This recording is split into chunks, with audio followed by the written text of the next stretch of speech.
O Senhor esteja convosco. Ele está no meio de nós. Proclamação do Evangelho de Jesus Cristo segundo São João. Glória a vós, Senhor. Naquele tempo, perto da cruz de Jesus estavam de pé a sua mãe, a irmã de sua mãe Maria de Cleófas e Maria Madalena. Jesus, ao ver sua mãe e ao lado dela o discípulo que ele amava, disse à sua mãe: Mulher, este é o teu filho. Depois disse ao discípulo: Esta é a tua mãe. Daquela hora em diante, o discípulo a acolheu consigo. Palavra da salvação. Glória a vós, Senhor. Salvai-me pela vossa compaixão, ó Senhor Deus. Salvai-me pela vossa compaixão, ó Senhor Deus. Salvai-me pela vossa compaixão, ó Senhor Deus. Salvai-me pela vossa compaixão, ó Senhor Deus. Meus irmãos, minhas irmãs, como é bom nós fazermos a experiência da divina providência, que rege todas as coisas, e que também rege a vida litúrgica da igreja, porque a liturgia que Deus nos dá para nós iniciarmos o nosso acampamento Quem como Deus, nesse ano de 2017, é providencial, para nós entendermos a realidade do combate espiritual, mas também entendermos a presença daquela que foi presente na vida de Jesus até o momento derradeiro, até a cruz, e ali permaneceu de pé. E hoje a igreja nos chama a olhar, a contemplar a Virgem das Dores, aquela que sentiu no próprio coração, na própria alma, a dor. E eu quero bendizer ao Senhor por essa liturgia, porque ela, para nós, no início do nosso acampamento, torna-se um ícone, um modelo, para essa caminhada que nós vamos fazer aqui até domingo, e depois, na nossa vida, na nossa caminhada, no dia a dia, quando nós voltarmos para o combate da nossa casa, da nossa cidade, no movimento que nós participamos, na vida de igreja que nós vivenciamos, ela é para nós esse modelo e é para nós auxílio no combate, porque ela é a rainha dos anjos, ela é a vencedora das batalhas, ela é aquela que Deus escolheu e trabalhou na vida dela, preparando-a para ela receber no seu ventre o Salvador da humanidade, para ela cuidar deste menino Deus, depois adolescente, jovem, até o início da sua vida pública, mas aquele cuidado da presença de uma mãe que está ali aos pés da cruz, para que o filho veja, para que o filho perceba aquela mãe ali, firme, não abatida, sofrendo, com dor, mas aos pés da cruz, dizendo: vá em frente, segue o caminho, segue aquilo que o Pai determinou. Ontem nós escutávamos, na celebração da exaltação da Santa Cruz, que nós celebramos na igreja, o Evangelho de João, no capítulo 3, no versículo 16. Quando o evangelista traz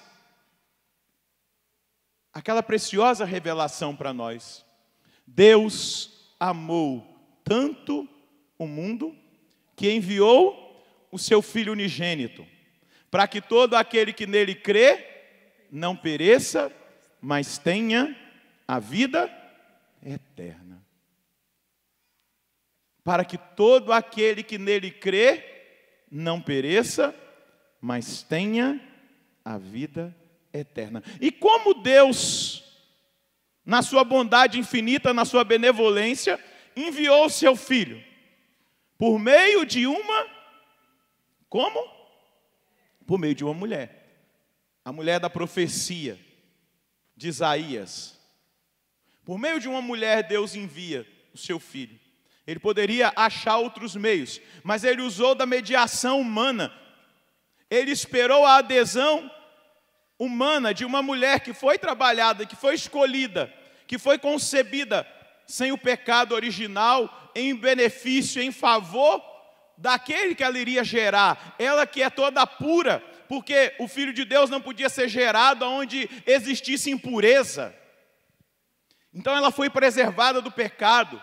Ela foi concebida sem o pecado original, por isso imaculada, por isso nós a chamamos de imaculada, porque ela foi concebida sem o pecado original, porque o Filho de Deus, o todo puro, não poderia ser gerado num lugar que tivesse impureza. Então, em benefício do Filho de Deus, em benefício de Jesus, ela é concebida sem ela é concebida sem o pecado original, e quando o Espírito do Senhor visita essa mulher, e ali o verbo se faz carne, a partir do sim, da adesão, da obediência, da submissão à vontade de Deus, ela teve liberdade. Teve liberdade. Mas quando o anjo anuncia para ela, ela diz sim, e naquela hora o verbo de Deus se fez carne e veio habitar no meio de nós. É algo tão extraordinário. Como pensar num Deus tão grande, que nem o universo abarca, ficar dentro de um ventre de uma mulher? É o mistério da paixão, do amor, da entrega de um Deus que tem o interesse de salvar. E para salvar, Ele faz essa experiência de kenosis, de rebaixamento. Mesmo sendo Deus, Ele não se roga a si mesmo, tornando-se um ser humano, como um escravo, fazendo-se obediente, e obediente até a morte, morte de cruz. Por isso Deus o exaltou. E não tem como fazer uma separação. A igreja chama, a teologia chama essa beleza desse mistério de Jesus ali encarnado no ventre da Virgem Maria, de união hipostática, 100% homem e 100% Deus. Não há divisão. Aquele período até tal época, isso é uma heresia. Não, 100% homem e 100% Deus. Ali no ventre da Virgem Maria. E eu ficava pensando nesses dias, quando eu me preparava, pensando nessa grande dádiva que Deus concedeu a essa mulher. Eu fico imaginando os dias da vida terrestre de Jesus, como o autor da carta aos Hebreus hoje vai dizer. Eu fico pensando, imaginando a presença da Virgem Maria, desde aquele momento em que o verbo se faz carne, a partir do seu sim. Eu fico pensando como ela tratou aquele menino que estava sendo gerado no ventre dela, a devoção, o amor, naqueles 9 meses de gestação. Eu fico imaginando a maravilha de contemplar com os próprios olhos e tomar nos próprios braços o Messias esperado de Israel, o Filho de Deus, cuidar dele, depois levá-lo ao templo para que ele fosse apresentado. E lá no templo houve uma profecia dolorosa, porque às vezes a gente gosta de profecias de muita bênção. Quanto mais bênção na profecia, melhor. Esses dias eu estava orando num lugar com um grupo, você estava, né, Lu? E Deus deu uma profecia dolorosa. Na hora eu percebi que todo mundo ficou meio assim. Já começaram a levantar para o microfone, lá no microfone, e dizer não! E liberar só as palavras de bênção. Mas Deus estava falando, se não mudasse, se não se convertesse, viria destruição. Não era? Falando, a profecia era uma profecia dolorosa, era uma chamada à conversão. E eu fico imaginando quando Maria vai ao templo e apresenta o menino, e Simeão encantado, porque esperou a vida inteira para ver o Salvador. E ele começa a dizer para ela, esse menino vai ser causa de queda e sorregimento para muitos. E uma espada, olha a profecia dolorosa, uma espada de dor transpassará a sua alma. Ela viveu a vida dela até a cruz com essa profecia: uma espada de dor te transpassará a alma. Ele será um sinal de contradição. Eu fico imaginando ela aos pés da cruz ali, naquela emoção, naquela dor, a espada atravessou o coração, e ela olhando ali, aos pés da cruz, fazendo memória da profecia de Simeão, que a espada de dor transpassaria, mas também vendo, naquela aparente derrota, a contradição. Ali a vitória estava sendo estabelecida, ali o diabo estava sendo vencido, ali a morte estava sendo vencida, e aquela que acreditou, aquela que acolheu, está ali, com o coração transpassado, mas cheia de fé, por isso de pé, por isso firme. E eu não vejo nenhum filme que retrata, e aquele filme do Mel Gibson, A Paixão, traz isso muito presente, Maria se descabelando, gritando, rasgando a roupa, porque o filho dela estava sendo crucificado. Não, ali, com dor, com lágrima, mas equilibrada pela fé. Equilibrada pela humildade de uma serva que acolheu a vontade de Deus para a vida dela, mesmo que essa vontade passaria e estava passando, e hoje nós contemplamos esse mistério dessa passagem pela liturgia que nós celebramos, por uma grande dor. Mas o sacrifício daquela mãe, a oferta daquela mãe, é a força e é o sacrifício, misturado com o sacrifício do seu filho, é a nossa redenção, é a nossa libertação. Dê a boa notícia para quem está do seu lado: é a sua redenção, é a sua libertação. Aplauda essa verdade, é a nossa libertação. É a nossa libertação, o sacrifício dele, e deixa eu dizer, o sacrifício dela. Só uma mãe pode dizer, uma mãe que gera um filho, que cuida dele, que vê ele crescendo, que tratou, que educou, e depois você vê seu filho crucificado. Uma mãe pode imaginar o que ela estava experimentando ali. Mas de pé, cheia de fé, com um olhar além daquela dor, além daquela cruz, com um olhar de esperança, porque deixou ser trabalhado no seu coração a profecia dolorosa, ela acolheu a profecia dolorosa. Olha que profecia dolorosa, lá em Isaías 53, tão desfigurado que gerava repulsa, homem das dores. Que profecia dolorosa! Mas uma profecia dolorosa de salvação, porque para nós que cremos, toda a dor tem sentido na nossa vida. Para nós que cremos no Filho de Deus, no Salvador, para nós que temos fé, tudo é aproveitado como força de transformação e de vitória na nossa vida. Mas é preciso ter fé. Eu ainda me lembro daquela linda pregação do Padre Léo, não é? Cego, com câncer, sentado num sofazinho. Vocês lembram? Buscar as coisas do alto. E ele dizia assim: quando eu não tinha câncer, eu tinha pena de quem era feio. Depois que eu adquiri o câncer e que eu comecei a passar por tantas dores, que nem a morfina ajudava a passar as dores, eu descobri que eu tenho que ter pena de quem não tem fé. Porque só a fé nos sustenta na hora da dor. Só a fé nos deixa de pé na hora da dor. Só a fé nos faz enxergar além daquela dor, além daquele sofrimento. E foi exatamente o que Maria experimentou em toda a vida acompanhando Jesus, depois na vida de Jesus escondida, lá na formação da casa de Maria. Jesus foi formado na casa de Maria em Nazaré. Eu penso qual foi a influência dela, porque naquela cultura, e até na nossa, hoje, claro, com toda a realidade de trabalho, de necessidade, mas na nossa, geralmente a educação fica para a mãe. O pai vai lá trabalhar, pegar no pesado, e a mãe que vai educar, que vai ensinar a ler, que vai ensinar a rezar, que vai ensinar ali as coisas, a educar. E eu fico pensando, Jesus sendo educado na casa de Maria. Porque você não pensa que Jesus ficava sentado como criança no alto do monte, recebendo do céu. Às vezes as pessoas pensam que Jesus, quando era criança, ficava andando sobre as águas, correndo, brincando sobre as águas no mar da Galileia. Nada a ver, encontrando cachorro morto e ressuscitando.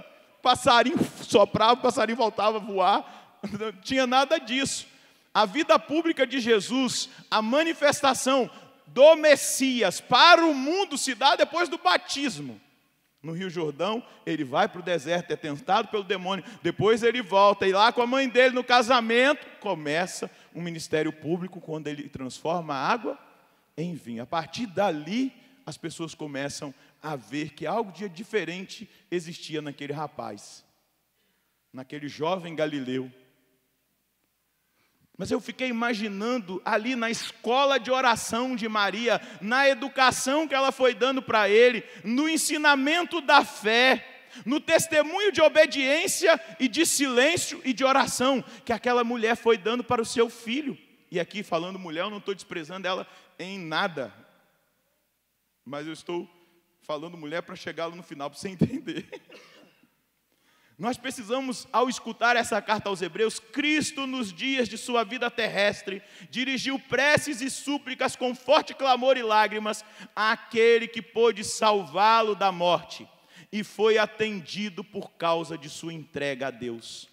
Eu fico ali, visualizando o treinamento de Jesus, no clamor, na súplica, na oração, na entrega a Deus. Jesus, que vai fazendo essa experiência, porque ele fazia e estava inserido numa família religiosa, numa família judaica, aonde essa família foi educando esse menino, cuidando desse menino, com todo amor, com toda veneração, com toda adoração.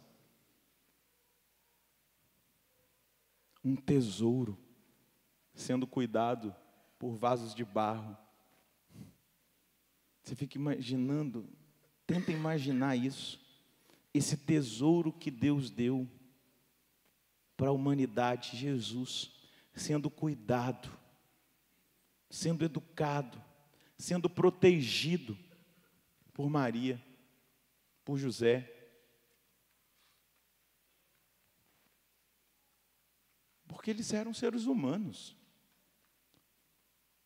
O Evangelho foi escrito para falar de Jesus e não de Maria.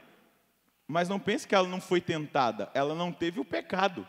Mas o diabo deveria tentá-la constantemente, para tentar desviar o olhar dela, para tentar fazer com que ela negasse aquela profecia dolorosa, para tentar com que aquele menino, o Filho de Deus, se perdesse. Eu fico imaginando os assaltos do diabo, porque ele sabia, ali a profecia havia se cumprido, Deus tinha vindo, Ele próprio, na nossa carne, porque Ele não podia quebrar as leis. Se foi um homem que entregou na mão do diabo a sua liberdade, para conquistar a liberdade tinha que ser um ser humano, um outro homem, 100% homem, Jesus. Um Deus que se encarna e se faz homem. Eu fico imaginando o cuidado, porque lá em Lucas 2 vai dizer, no versículo 51 e 52 do Evangelho de Lucas, que quando Maria e José, por distração, perderam Jesus naquela caravana de peregrinação ao templo, depois de 3 dias que eles perceberam que ele não estava no meio dos parentes ali, eles voltaram e encontraram ele no templo. E ele estava ali discutindo com os doutores, com muita sabedoria. E ela disse: filho, nós estávamos aflitos por causa de você. E ele disse: mas vocês não sabem que eu tenho que cuidar das coisas do meu pai? E diz que desde aquele momento, Jesus desceu com ela e José, e lhes foi obediente. Ele crescia em graça, em sabedoria e em estatura. Vai dizer o texto do Evangelho de Lucas. Mas ele foi obediente, ele foi educado. Ele estava ali na pobreza de Nazaré, sendo formado na escola de Maria e na oficina de José, na simplicidade. No entanto, quando ele vai voltar em Nazaré, eles vão dizer: ué, mas esse não é o filho de Maria? Seu pai não é José, o carpinteiro? Ou seja, ele não tem as mãos calejadas de trabalhar nas coisas mais simples. De onde lhe vem tanta sabedoria? E eles não acreditaram nele. E ali ele não pôde fazer muitos milagres. Veja, a carta aos Hebreus vai dizer: mesmo sendo filho, ele aprendeu o que significa a obediência a Deus por aquilo que ele sofreu. Mas na consumação de sua vida, tornou-se causa de salvação para todos os que lhe obedecem. Foi obediente desde criança, foi treinado desde criança na obediência, obedeceu ao Pai. E aí estão características de alguém que entra num combate não para ser derrotado, mas para ser vencedor. A obediência, a submissão, a humildade, a capacidade de entender o chamado de Deus. Deus está nos chamando e nos colocando na escola de Maria, porque ela foi educando Jesus para que ele chegasse ao cumprimento da profecia. É claro, sendo Deus, ele ia chegar, mas entenda, na humanidade ali, naquele tempo que foi dado a ela como mãe de cuidar dele, ela foi fazendo o seu papel materno. E ele foi sendo obediente, foi sendo educado na fé, no cumprimento dos preceitos da religião. Ele foi levado para o templo, todas as festas eles iam, pelo menos 3 vezes lá ao templo, saindo de Nazaré. Eu já fiz esse caminho várias vezes. A pé não é pertinho não, de ônibus a gente gasta umas 2 horas, mas a pé, demora para chegar. E eles iam ao templo, porque era uma família religiosa, obediente a Deus.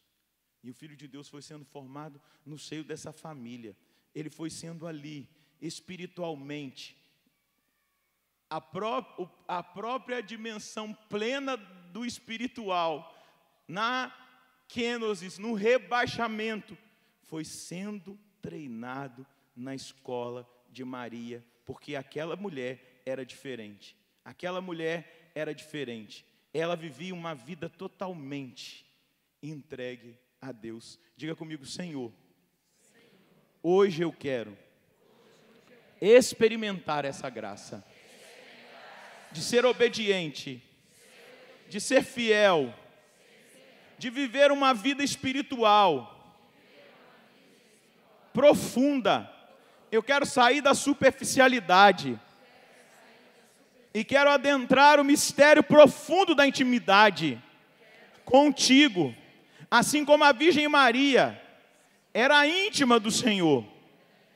Eu quero, Senhor, entrando na escola de Maria, aprender a mansidão, a humildade, a coragem de assumir a vontade de Deus, mesmo que a vontade de Deus,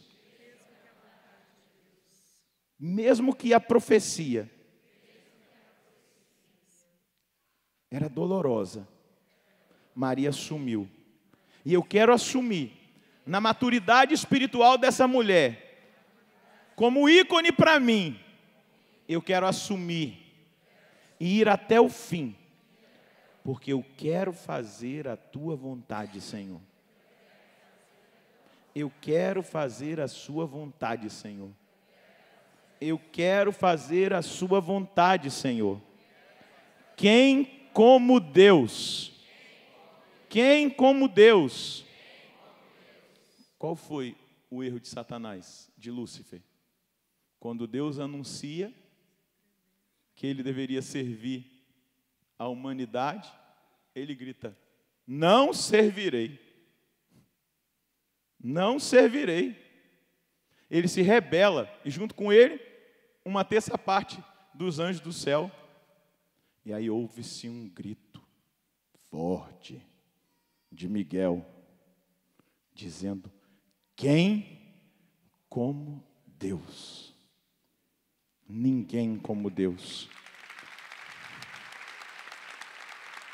E Miguel vai servir o homem, vai servir a Virgem Maria. Eu imagino os assaltos de Satanás contra Nazaré, contra aquela casa simplesinha que tem lá. Está escrito lá, aqui o verbo se fez carne, onde era a casa de Maria ali em Nazaré, onde ela estava quando o anjo anunciou a ela que ela seria a mãe de Salvador. Verbum carum factum est. O verbo aqui se fez carne. Eu fico imaginando os assaltos do maligno, do demônio, contra a integridade dela, mas contra a integridade do menino. E eu fico imaginando os anjos de Deus, Miguel, o príncipe da milícia celeste, ali, combatendo com ela, junto com ela, porque ela era forte, ela era orante, ela era determinada, ela era humilde, ela era totalmente rendida aos planos do Senhor. E ali o diabo não encontrava espaço, mas ele assaltava. Mas ela era forte, guerreira, para proteger o filho de Deus, que ela, por graça, trouxe no seu ventre, que foi confiado a ela pelo céu. Não sei se vocês assistiram o filme da Paixão, mas naquele momento que Jesus cai com a cruz, e que ela vê ele caído, e vem na memória dela aquela imagem de ele molequinho, criancinha correndo, e ele tropeça e cai, e ela diz, Yeshua, e ela vai correndo, aí a câmera vai mostrando, e ela pega o menino para proteger, porque ela recebeu de Deus essa missão de cuidar do filho dele, do Salvador. Por isso que ela é terrível para os demônios, porque foi um ser humano totalmente rendido à vontade de Deus. E qual é o intuito de Satanás? Desviar o ser humano do caminho da salvação, nos levar à perdição, e ela não se desviou, nem para a direita e nem para a esquerda, ela foi fiel até o fim. E hoje o Evangelho nos mostra uma mulher fiel no cumprimento de uma profecia dolorosa, contemplando o seu filho, esmagado pelo peso do pecado da humanidade, derramando cada gota do seu sangue, ali, sentindo a agonia da morte, a ausência do ar que vai faltando, todo aquele sofrimento naquele homem das dores, aquela mulher de pé, mulher das dores, porque não vacilou, não se desviou, foi fiel a Deus. E para nós vencermos o combate, nós temos que imitar essa mulher, esse ser humano que soube se submeter e ser obediente a Deus. Nós precisamos imitar essa mulher na sua humildade, na sua entrega. Essa mulher das dores, ela se coloca próxima de todo aquele que sofre, de todo aquele que padece. Ela se coloca perto de você, para dizer para você, ei, ser humano, criatura de Deus, eu como ser humano, como criatura de Deus, não me desviei nem para a direita e nem para a esquerda. Eu fui fiel ao Pai. Eu venci o diabo. Pergunta para quem está do seu lado, você quer vencer o diabo? Você quer vencer Satanás? Olha para esse modelo humano. Fala para ele, olha para esse modelo humano. Não tenha medo de olhar para esse modelo humano. Mulher das dores.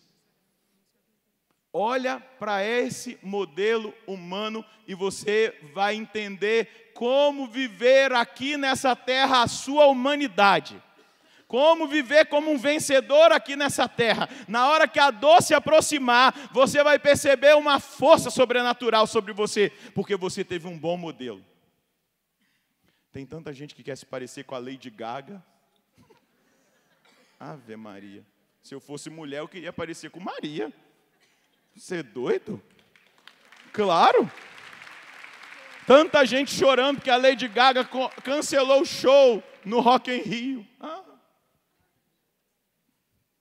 Menos um, o padre está falando. Maria não cancelou o sim, ela disse o sim para que a porta do céu fosse aberta para a humanidade. Ela é o modelo que nós precisamos olhar, o modelo humano. Não é deusa, não é divina. Foi uma mulher que deixou a graça de Deus ser mais forte do que a natureza dela na vida dela.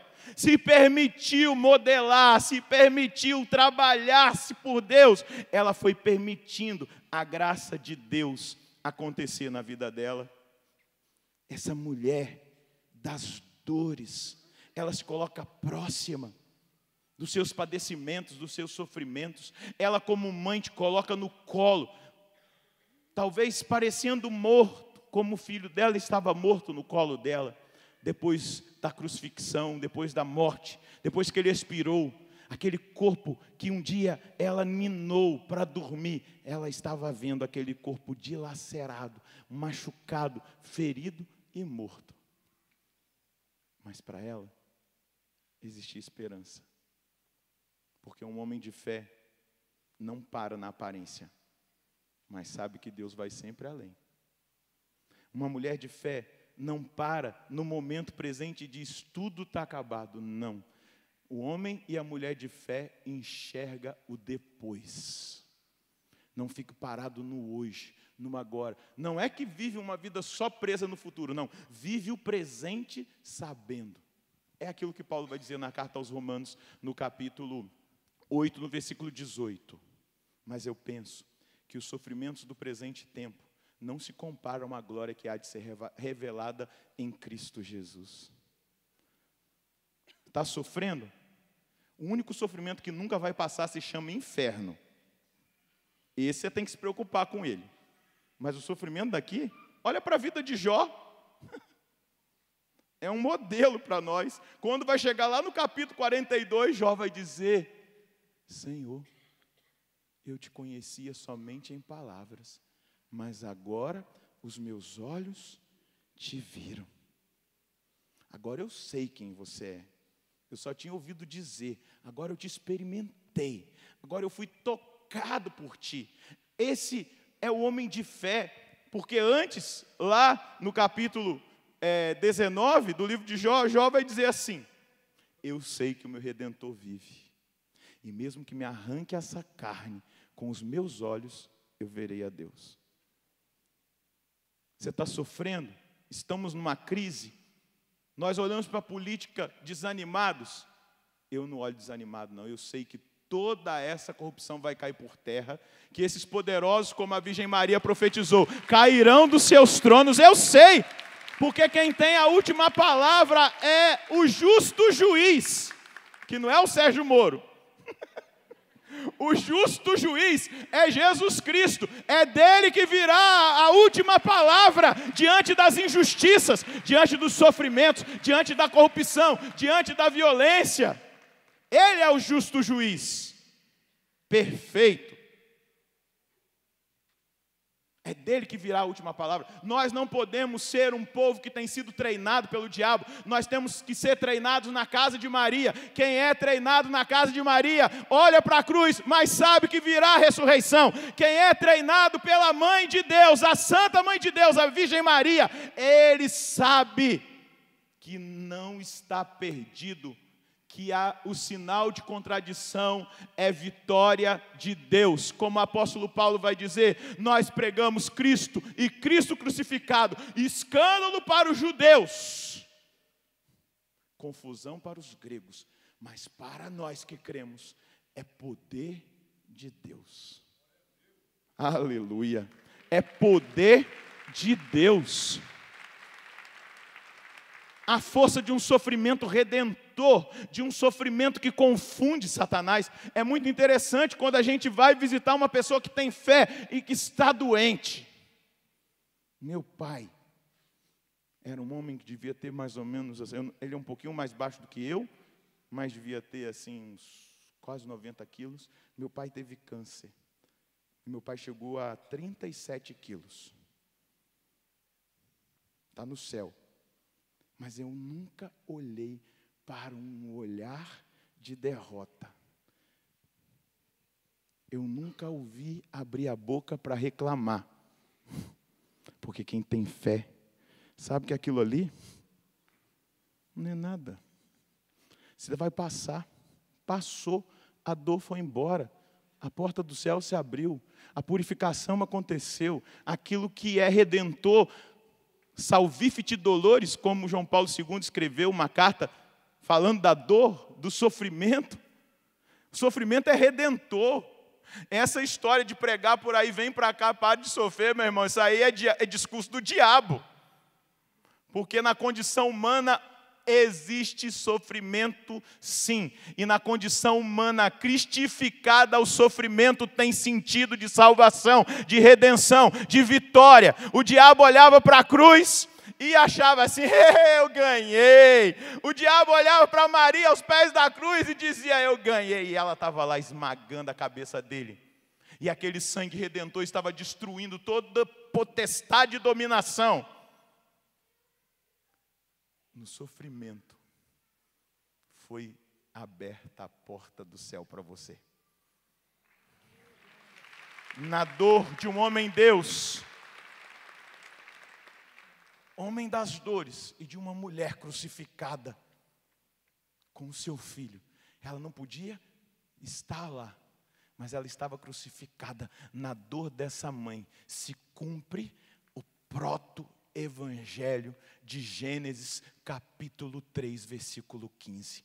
Porém, inimizade entre ti e a mulher, entre a tua descendência e a descendência dela. Ela te pisará a cabeça e tu lhe ferirás o calcanhar. É um ódio eterno. A Virgem Maria vai ser odiada eternamente por Satanás. E muitas vezes ela influencia homens e mulheres para que homens e mulheres também a odeiem, porque a inimizade entre a mulher e a serpente é eterna. E entre a descendência dela, aqueles que são de Cristo, que são batizados, que fazem parte do corpo de Cristo, que é a igreja, vai ser um ódio eterno. Mas eu tenho uma boa notícia para você: a vitória já foi conquistada. E aquilo que nós visualizamos hoje, do homem das dores, pode aplaudir, e da mulher das dores, nós já vemos o que Deus determinou. A vitória já foi determinada. Ela é a mulher lá do Gênesis. E sabe que eu fico intrigado com o negócio? É muito louco. Jesus manda João levá-la para casa. E João começa a conviver com ela. E depois João vai ter uma visão no Apocalipse 12. Interessante, né? João vai ter uma visão. Você tem a Bíblia aí? Pega lá. Eu fico pensando na convivência de João com Maria, que ele levou ela para casa. E aí João está lá na ilha de Patmos e começa a revelação. E aqui no Apocalipse 12, João vai dizer, então, olha a visão, versículo 1. Apareceu no céu um grande sinal. Uma mulher. O que Jesus disse para ele? Para ela? Mulher, eis aí o teu filho. Filho, eis aí a tua. João ouviu da boca do mestre, mulher, eis aí o teu filho. Aí João vai ter uma visão. Então apareceu no céu um grande sinal. Uma mulher vestida com o sol. Quem é o sol? Jesus. Lá no Cântico dos Cânticos, a palavra no capítulo 6 do Cântico, no versículo 10, vai dizer, quem é essa que avança como a aurora, formosa como a lua, brilhante. Ela já não está mais brilhante como o sol, ela está revestida de sol. Ela já não é mais bela como a lua já está debaixo do pé dela. Vestida como o sol, tendo a lua debaixo dos pés, e sobre a cabeça uma coroa de 12 estrelas. Os 12 apóstolos, os 12 discípulos. Estava grávida e gritava em dores de parto, atormentada para dar à luz. Então apareceu outro sinal no céu, um grande dragão avermelhado, como fogo. Tinha 7 cabeças e 10 chifres, e sobre as cabeças 7 diademas. Com a cauda, varreu a terça parte das estrelas do céu, atirando-as sobre a terra. O dragão parou diante de quem? Da mulher. Eis aí. Quem está tendo a visão? O rapazinho lá, o discípulo amado. Que ele falou, mulher, aí o seu filho, ó, fala até do jeito do sertanejo, mulher, eis aí o teu filho. E ele está vendo a mulher.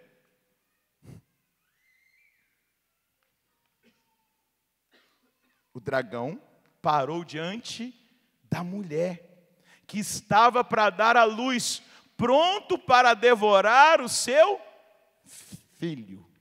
Logo que ela o desse à luz. E ela deu à luz um filho, homem, que veio para governar todas as nações com cetro de ferro.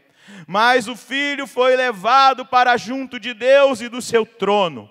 Depois da ressurreição, ele ascendeu aos céus. A mulher fugiu para o deserto, onde Deus lhe tinha preparado um lugar para que aí fosse alimentada durante 1260 dias.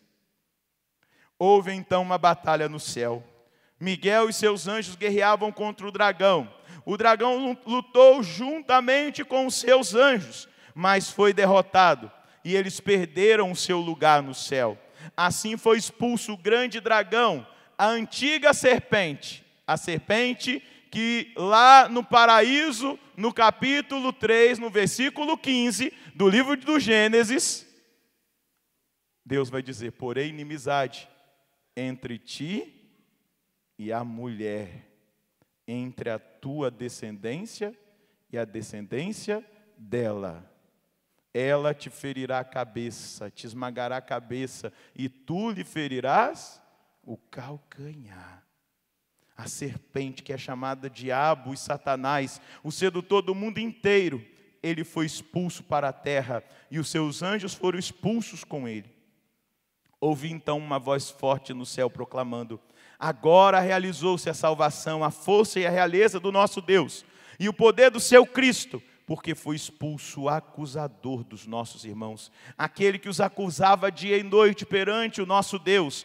Eles venceram o dragão pelo sangue do Cordeiro e pela palavra do seu próprio testemunho, pois não se apegaram à vida e até se deixaram matar. Por isso, alegra-te, ó céu, e todos os que neles habitais, mas ai da terra e do mar, porque o diabo desceu para o meio de vós, e ele está cheio de grande furor, pois sabe que lhe resta pouco tempo. Diga para quem está do seu lado, é nós.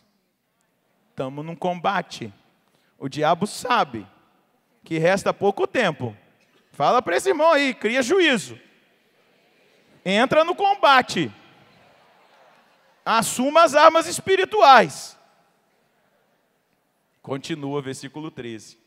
Quando viu que tinha sido expulso para a terra, o dragão começou a perseguir a mulher que tinha dado. O que o dragão começou a fazer?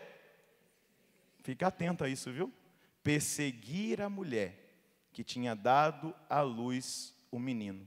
Mas a mulher recebeu 2 asas da grande águia e voou para o deserto, mas o lugar onde é alimentada por um tempo, 2 tempos e meio tempo, bem longe da serpente.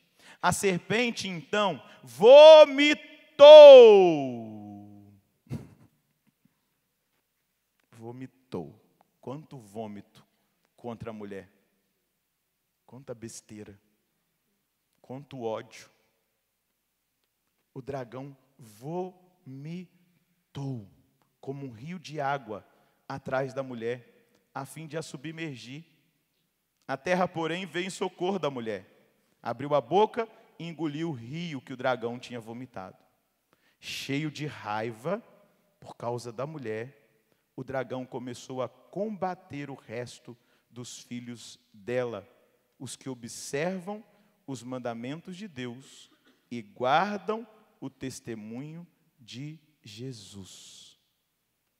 De Jesus. O dragão não consegue se aproximar do lugar que a mulher está.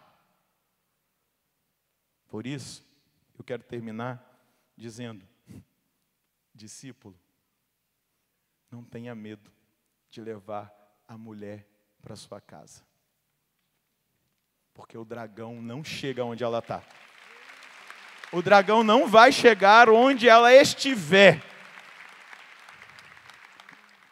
Foi João que falou isso. Porque ele viu que o dragão não chegou na casa dele, enquanto ela estava lá.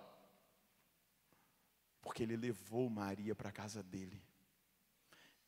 O dragão não se aproximou, porque ele tem ódio. E ele é sempre vencido, porque a profecia diz: ela te esmagará a cabeça, e a descendência dela também, Jesus. E a descendência da mulher, os descendentes de Cristo. Segura na mão de quem está do seu lado. Ah, meu irmão, é nós. Na fita. É nós na vitória. Balança a mão dele, é nós. Tenha coragem, balança a mão dele, tenha coragem de, como discípulo amado, levar a mãe para sua casa. A serpente não se aproxima. A serpente nunca se aproximará de lá, porque a serpente não suporta o perfume da santidade da Virgem Maria. Ah, meu irmão, você quer aplaudir? Pode aplaudir. Pode aplaudir para valer, vai ficando de pé. São Bernardo vai dizer: dizem que toda serpente venenosa foge das vinhas em flor. Assim os demônios fogem das almas afortunadas em que sentem o perfume da devoção à Virgem Maria. Ele não se aproxima daqueles que trazem o perfume da Virgem das dores. Maria também comparada pelos padres apostólicos lá do primeiro século. 100, 200, 300, 400, ano 400, ano 500, os padres diziam: Maria também comparada ao cedro, que é incorruptível. Ela também ficou isenta do pecado. E como o cedro, ela afugenta as serpentes com seu odor, com a sua santidade. Maria afugenta os demônios. Olha para quem está do seu lado e fala: ele está dizendo para você: filho, eis aí a tua mãe. Diga para esse irmão, ele está dizendo: filho, eis aí a tua mãe. E daquela hora em diante, João levou Maria para sua casa. E nenhuma serpente se aproximou de lá. E João tem a visão, a cabeça do dragão, da serpente. Ele vomita de longe, mas ele não chega perto dela. Ergue os braços na presença do Senhor.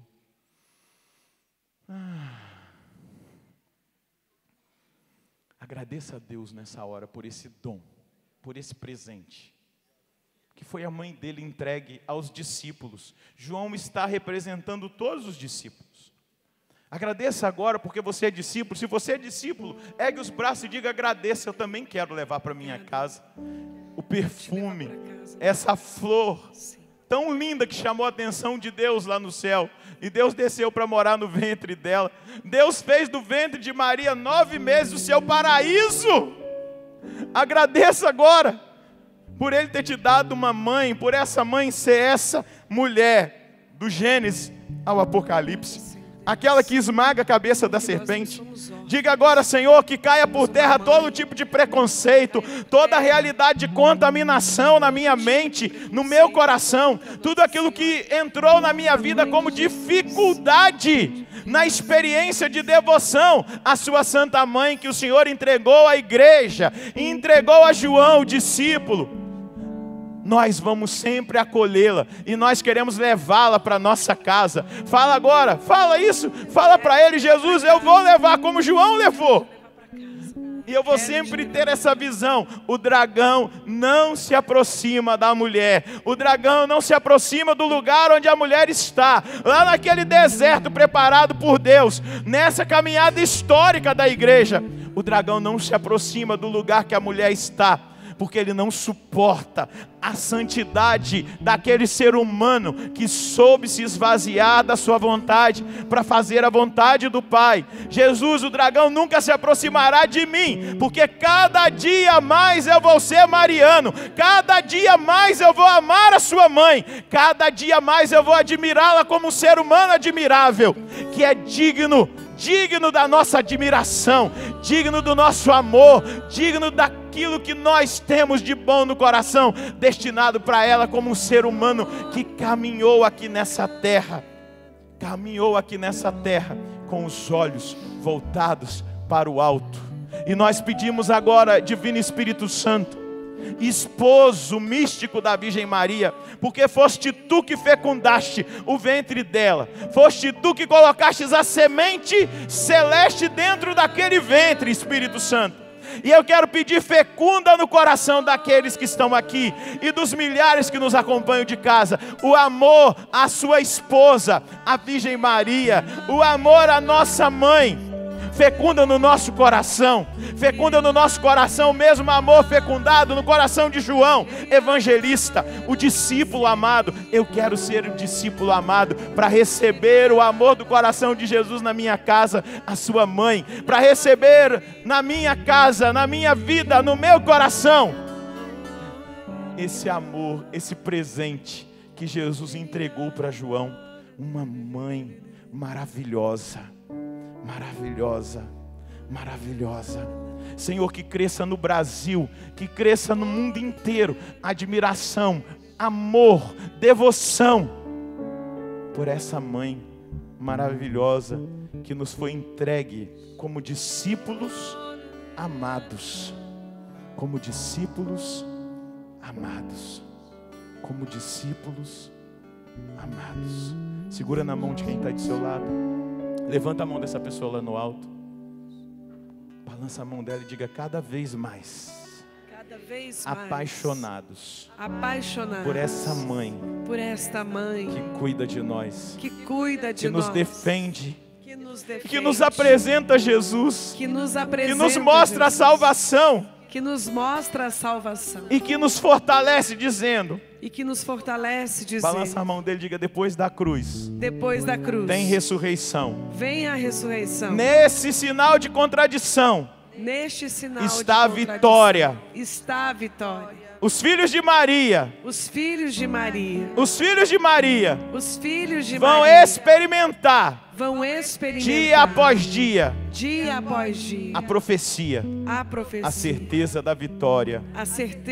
Glória a Deus, glória a Deus, glória a Deus, glória a Deus, glória a Deus. Bendito seja Deus, bendito seja Deus, glorificado seja o Senhor.